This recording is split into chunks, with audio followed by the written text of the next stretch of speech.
Hello everyone, welcome back to my channel. तो friends, यहाँ पे हम बात करेंगे जो आपका रेलवे ग्रुप डी की जो भर्ती निकाला गया है तकरीबन 32,000 पदों पे, जिसमें जो 10th पास कैंडिडेट है वो इसमें अप्लाई कर सकते हैं। उसके लिए ऑनलाइन आवेदन आपको कल से यानी कि 23 जनवरी से इसका ऑनलाइन आवेदन यहाँ पे शुरू होने वाला है। तो जो भी कैंडिडेट इसमें अप्लाई करने वाले हैं उनका तैयारी आप इसके लिए कैसे कर सकते हैं, तो इसमें मेरा जो भी एक्सपीरियंस होगा, मैंने खुद रेलवे के कई एग्जामिनेशन मैंने दिया हुआ है और हाल में जो भी एग्जामिनेशन हुआ है मैंने उसको भी दिया है।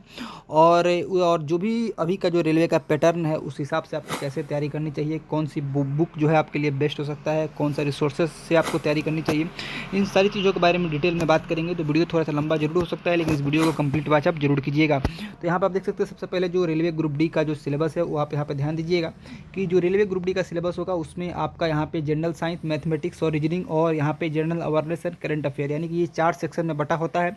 टोटल 100 प्रश्न आपके रहते हैं, 100 नंबर का ये आपका पेपर होने वाला है। 1/3 इसमें नेगेटिव मार्किंग होगा, तो बिल्कुल इसमें नेगेटिव मार्किंग आपका यहाँ पे जरूर रहेगा। क्योंकि मैं ये सारी चीज़ें इसलिए बता रहा हूँ कि काफ़ी सारे कैंडिडेट ऐसे होंगे जो पहली बार इस फॉर्म को फिल करते होंगे, इसीलिए मैं इसमें पूरी बात आपको इसमें बताने वाला हूँ। 1/3 इसमें नेगेटिव मार्किंग होगा, तो बिल्कुल भी आपको जो भी अटैम्प्ट लेना है वो बिल्कुल सही अटैम्प्ट लेना है, रिस्क आपको ज़्यादा नहीं लेना है, ठीक है। क्योंकि नेगेटिव अगर आप कम करेंगे तो आगे चलकर नॉर्मलाइजेशन में भी आपको फ़ायदा मिल सकता है, ठीक है। तो इसमें जो है आपका जो ये जो पेपर होगा वो आपको 90 मिनट इसको इसमें पूरा समय दिया जाएगा, ठीक है, इसके सॉल्व करने के लिए, ठीक है। बाकी अगर बात करें कि इसका पेपर में, तो जो सबसे पहले बात करते हैं जनरल साइंस के लिए, तो जनरल साइंस का जो वेटेज रहेगा वो आपको 25 यानी कि 25 नंबर का आपका ये जनरल साइंस रहेगा। जनरल साइंस जो आपका रहने वाला है, तो इसमें क्या रहेगा, इसमें आपको फिजिक्स, केमिस्ट्री और बायो, ये 3 सेक्शन मिला के ये आपका रहने वाला है। 25 प्रश्न आपके रहने वाले हैं, ठीक है। आपका जो भी हाई स्कूल होगा यानी कि जो 9th 10th का जो लेवल होता है उसी के अनुसार से आपका ये पेपर रहने वाला है। यहाँ पे आप देख सकते हैं कि दिया भी हुआ है कि आपका जो यहाँ पे syllabus under shall be cover physics, chemistry और life science of the 10th standard level CBSE, यानी कि लगभग जो 10th स्टैंडर्ड तक का होता है, 10th स्टैंडर्ड का उसी लेवल का ये पूरा आपका पेपर यहाँ पे साइंस का रहने वाला है, ठीक है। और इस बात का बिल्कुल भी आप ध्यान रखिएगा, जो साइंस आपका रहेगा, साइंस को आपको अच्छे से पढ़ना है, ठीक है।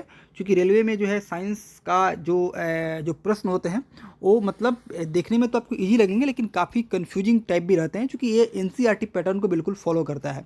तो मैं ये बोलूँगा कि अगर जो भी कैंडिडेट रेलवे का फॉर्म अगर आप भर रहे हैं, तो आप साइंस के लिए एक बार 9th और 10th की NCERT को एक बार आप जरूर पढ़िएगा। 9th और 10th की NCERT को आपको जरूर पढ़ना है।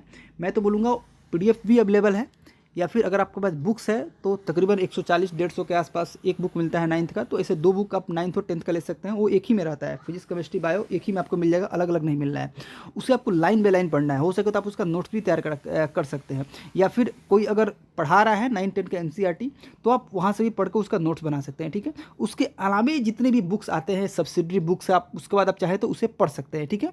उसके अलावा अगर आप कोई बुक पढ़ना चाहते हैं 9-10 के अलावा, जो NCERT के अलावा कोई बुक अगर आप फॉलो करना चाहते हैं, तो आप चाहे तो इंजीनियर जो SK झा का जो बुक होता है उसे आप फॉलो कर सकते हैं, ठीक है। मैंने खुद इस बुक से पढ़ा हुआ है तो मैं आपको बता रहा हूँ, ठीक है, ठीक है। इसमें कोई प्रमोशन वाली बात नहीं है। तो SK झा का जो साइंस का बुक है उसे आप चाहें तो पढ़ सकते हैं। उसमें आपको क्या है, उसमें आपको NCERT का एग्जाम्पलर, NCERT के क्वेश्चन भी मिल जाएंगे, साथ में आपको जो भी रेलवे के प्रीवियस जो एग्जाम हुए हैं उसका आपको उसमें प्रश्न का कंपाइलेशन भी मिल जाएगा। आपको यहाँ पे स्क्रीन पे उसका फोटो भी शो हो रहा होगा। इसके अलावा काफ़ी सारे कैंडिडेट के बाद लूसेंट भी पढ़ते हैं, तो लूसेंट भी आप पढ़ सकते हैं, लेकिन उसके साथ NCERT को आप जरूर पढ़िएगा। 9th 10th की NCERT को आपको जरूर से पढ़ना है, ठीक है।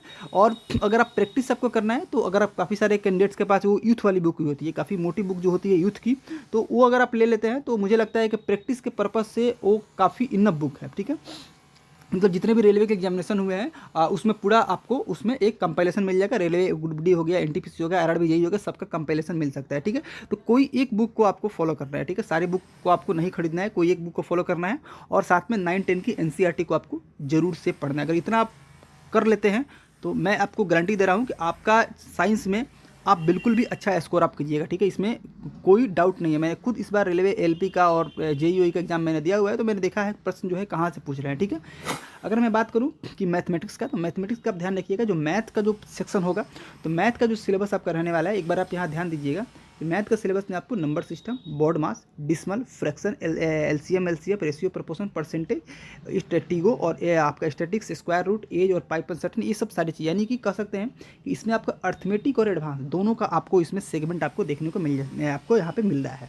तो जो भी कैंडिडेट अगर SSC का तैयारी कर रहे हैं तो उनके लिए तो फिर ये मैथ आप आराम से बना सकते हैं, ठीक है, क्योंकि एसएससी में तो इसके एडवांस ही पूछेगा।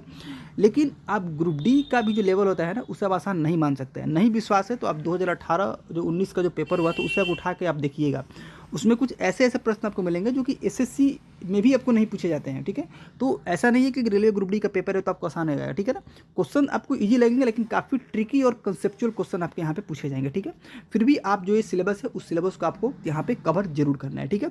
अब रही बात कि कहाँ से कवर करना है, तो सबसे पहले तो जो भी कैंडिडेट नए कैंडिडेट्स हैं, तो अगर आपने किसी टीचर का अगर आप पेड कोर्स ले लिया है तो बिल्कुल पहले आप उसे इत्मीनान से उस टीचर पर भरोसा करके, बिलीव करके उसे पूरा कोर्स को आप कवर कीजिए, ठीक है।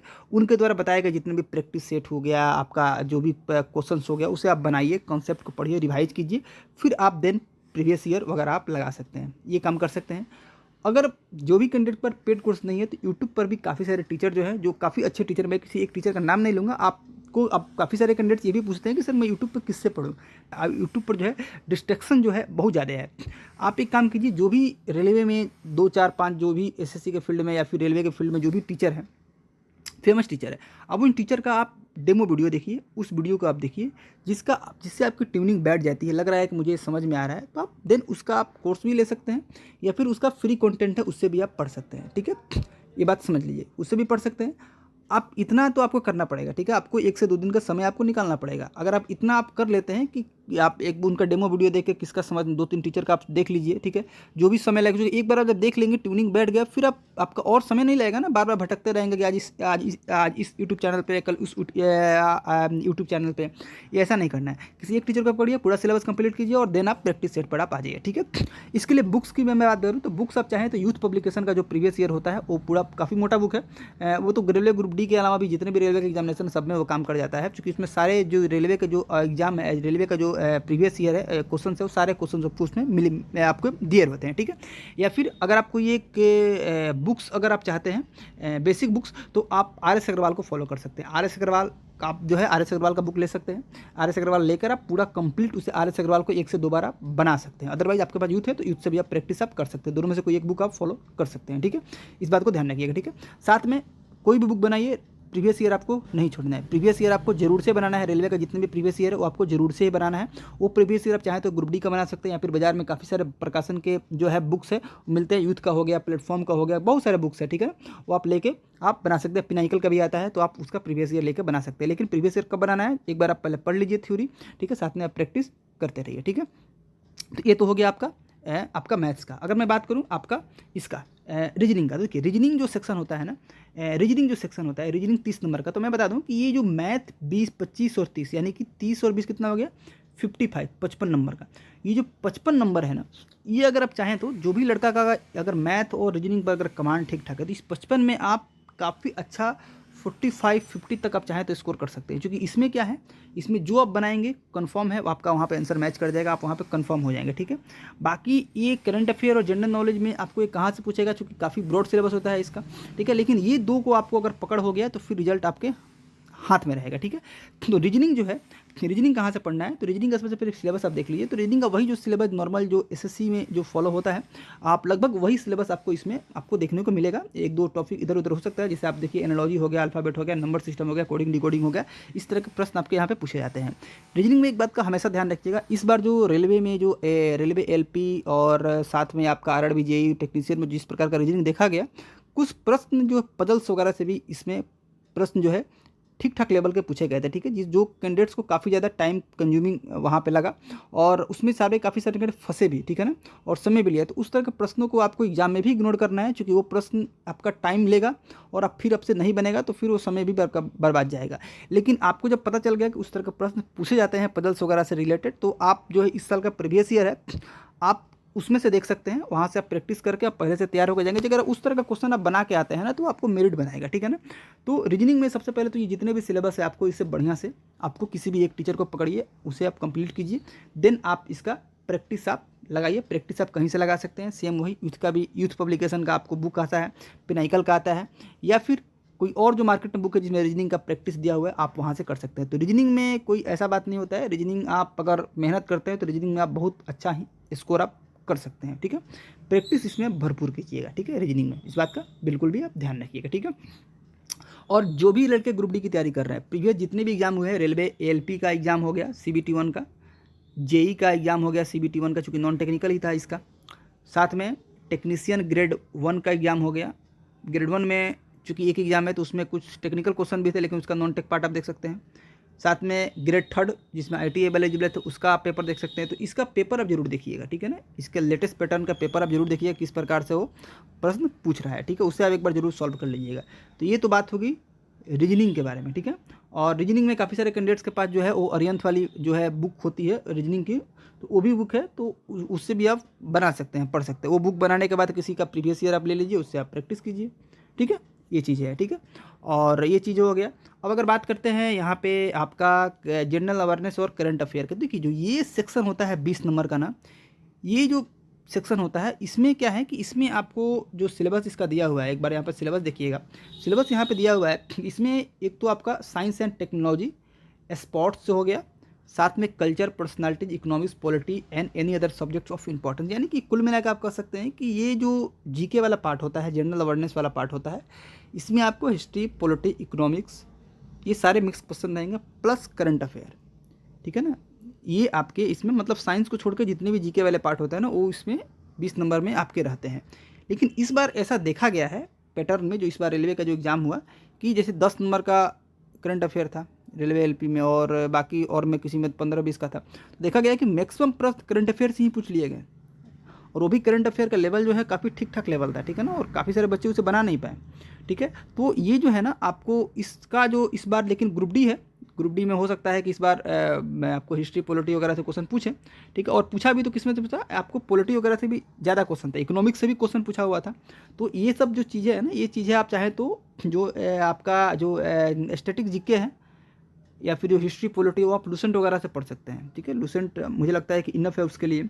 और बाकी आप रेलवे का प्रीवियस ईयर आप देख लीजिए, ठीक है। ये हो गया आपको। साथ में क्या है कि करंट अफेयर को आपको बिल्कुल नहीं छोड़ना। या तो अगर आप अभी से चाहें तो डेली आप करंट अफेयर के लिए समय दे सकते हैं, ठीक है, लेकिन आपको ज़्यादा समय नहीं देना है। करंट अफेयर के लिए आप अभी से चाहें तो समय दे सकते हैं। साथ में जो है आपको डेली बेसिस पर अपडेटेड जरूर रहना है, ठीक है। क्या हो रहा है, कैसे हो रहा है, क्या घटना घट रही है, कौन से क्या आप कौन कौन सी योजनाएं हो गया आपका, और भी बहुत सारी चीज़ें हैं करंट अफेयर में, आप उसे आप रोजाना अपडेट रहिए, लेकिन ज़्यादा समय इस पर नहीं देना है। जब एग्जाम नज़दीक आ जाएगा तो उसका पहले कोई मैगजीन हो गया या फिर कोई आपको वीडियोज वगैरह हो गया, उससे आप एक देख लीजिए, ठीक है। तो ये आपको जीके वाला पोर्शन हो गया। क्योंकि अगर जीके में अगर आप स्कोर कर लेते हैं ठीक ठाक, तो इसमें क्या होगा कि ये आपका मेरिट बनाने में आपका सहायता देगा, ठीक है। बाकी आपको मैथ्स और रीजनिंग पर आपको खासा ध्यान देना है, क्योंकि इसमें क्या है कि आपको समय लगेगा। इसमें क्या है कि पहले आप कंसेप्ट पढ़ेंगे, फिर प्रैक्टिस करेंगे, ठीक है। और इसमें क्या है कि आपको मेहनत करना पड़ेगा, ठीक है। बाकी जनरल साइंस भी है, इसमें भी आपको मेहनत लगेगा, क्योंकि इसमें भी आपको जो है आपको 9th-10th का फिर एनसीईआरटी हो गया, वो सब कॉन्सेप्ट पढ़िए, फिर आपको उसका प्रॉब्लम बनाइए। तो ये सारी चीज़ें हैं आपको, ठीक है। तो ये इसका सिलेबस हो गया। अब रही बात कि आपका इसका तैयारी आपका करने का, मैंने सोर्स वगैरह सारी चीज़ें बता दिया, किस प्रकार से तैयारी करना है। तैयारी के दौरान एक बात का खासा ध्यान रखिएगा, खास करके मैथ्स और रीजनिंग में, कि आप स्पीड पर ध्यान जरूर दीजिएगा। क्योंकि इस पर देखा ऐसा गया है कि बच्चे जो है स्पीड उनका नहीं रहने के चलते वो क्या हो गया, काफ़ी सारे प्रश्न आते हुए भी वो नहीं देख पाए, ठीक है। तो आपका स्पीड जो होना चाहिए वो आपका सही होना चाहिए। और स्पीड बढ़ेगा कैसे, कैलकुलेशन स्पीड हो गया या फिर और भी जो चीज़ें हो गया, वो बढ़ेगा कैसे, वो बढ़ेगा प्रैक्टिस से। आपको प्रैक्टिस दबा के करना पड़ेगा, ठीक है। जितना हो सके मॉक टेस्ट लगाइए, प्रीवियस ईयर लगाइए, बाज़ार में ऑफलाइन बुक्स है उसे आप लेकर बनाइए, ठीक है। आप चाहें तो कोई भी प्लेटफॉर्म से आप एक टेस्ट सीरीज परचेज कर लीजिए, उसको बनाइए। तो मॉक टेस्ट बहुत ही ज़रूरी है। मैं आपको खुद अपना एक्सपीरियंस बता रहा हूँ कि काफ़ी सारे बच्चे एग्जाम तक ही सिलेबस ही पढ़ते रहते हैं, उन्हें रिवीजन करने का समय मिलता ही नहीं है और मॉक टेस्ट लगाने का समय मिलता ही नहीं है।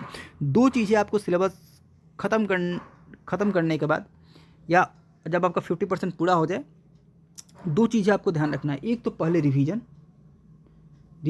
दूसरा आपको मॉक टेस्ट। ये दो चीज़ें अगर आप कितना भी पढ़ लिया, अगर दो चीज़ आप नहीं करते हैं तो फिर रिजल्ट की पॉसिबिलिटी आपकी नहीं है, ठीक है। ये दो चीज़ पर आप बिल्कुल ध्यान दीजिएगा। रिवीजन जरूर करते रहिएगा, 1 से 2 बार, 3 बार, 4 बार जरूर आपको पढ़ना है। साइंस खत्म करने के बाद एक बार फिर से उसे पढ़ना है आपको, और साथ में मॉक टेस्ट।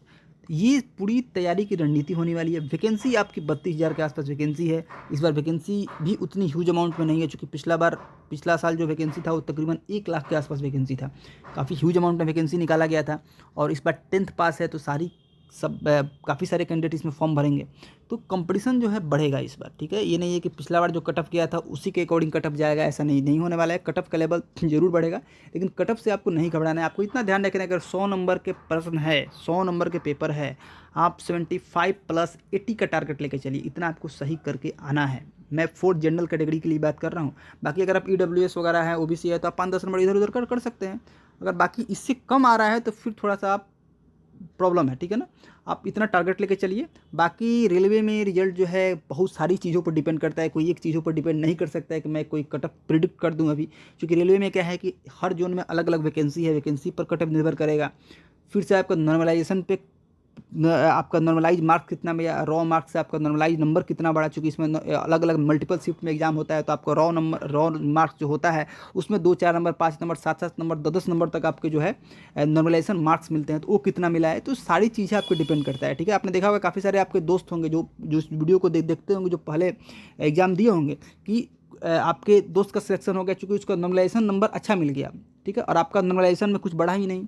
तो कई सारी चीज़ आपके जोन का कट ऑफ कम चला गया, उनके जोन का ज़्यादा चला गया। लेकिन इस बार जो है कोई ज़्यादा, मुझे लगता है कि हर जोन के कट ऑफ में जो ज़्यादा अंतर नहीं दिखेगा, क्योंकि वैकेंसी काफ़ी कम आई हुई है, तो इसलिए ज़्यादा अंतर नहीं दिखेगा।